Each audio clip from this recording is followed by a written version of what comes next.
Okay, today we're going to be talking about glissando, which is basically sliding from one point of the neck to another point of the neck without picking the end note, okay? So just basically like a slide, except we're not going to be doing this slowly. We're going to be doing it quickly because it gives a really cool sound. Now we could play it slowly, but that would be just more of a slide. I want to show you how this very subtle technique can really spice up your playing a ton, okay? But first, let's dissect it, and then I'm going to show you how it sounds, okay?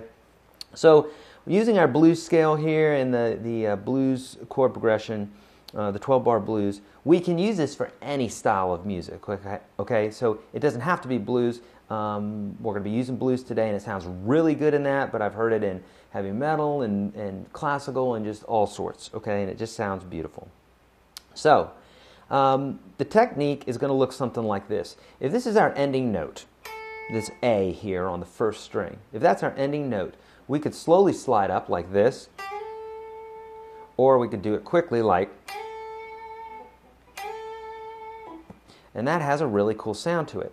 Now, sliding up seems to be a little bit easier than sliding down, because when you slide down, you kind of lose a little bit of the volume, and the reason being is every time that you slide up, you're hitting another fret, which agitates the string more. That's why you can go, and you hear it all the way down. If you go down, it gets really quiet as opposed to going up. Okay, as you're going down, it gets quiet. So, such is the byproduct of sliding down. It's not as loud, and you'll have to practice it more to get it down. Otherwise, you'll go to do that slide and you won't hear your ending note, which is the most important note. Okay.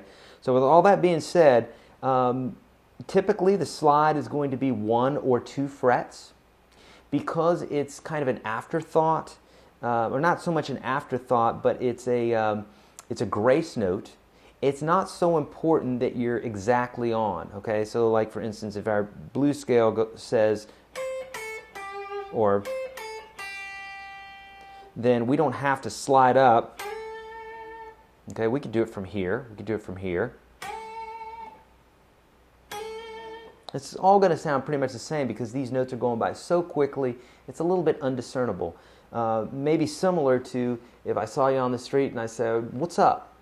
You would know that I meant, "What is up with you, laddie?"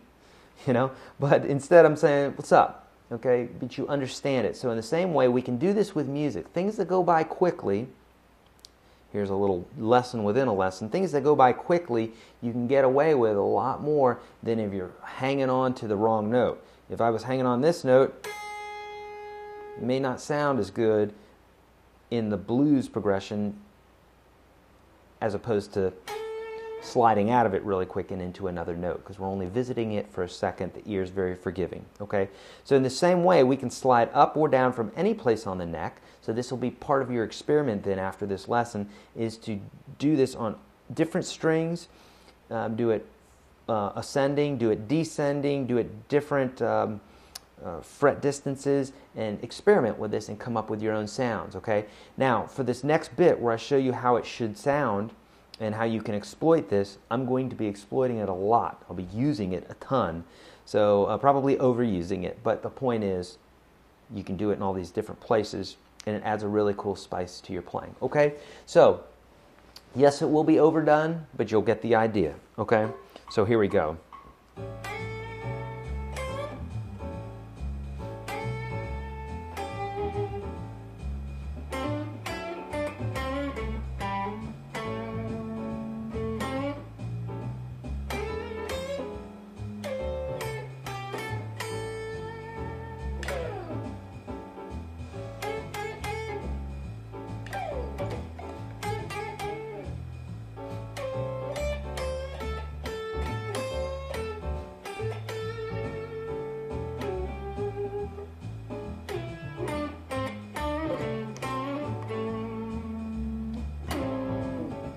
All right, so you get the idea. I could keep going there for a long time because I love that technique. I think it just adds a really cool I don't know, for lack of a better term, a sassiness or like a real like attitude, if you will, when you're playing, because the notes come across so much better when there's something behind it that gives it some life and some character. Okay, so take this new technique, go to the resources section of the site, and pull up some blues tracks or some, you can do it with any of the tracks, it doesn't matter. But the blues sound tends to really want this, and this technique really lends itself to that style. Okay, so dig in.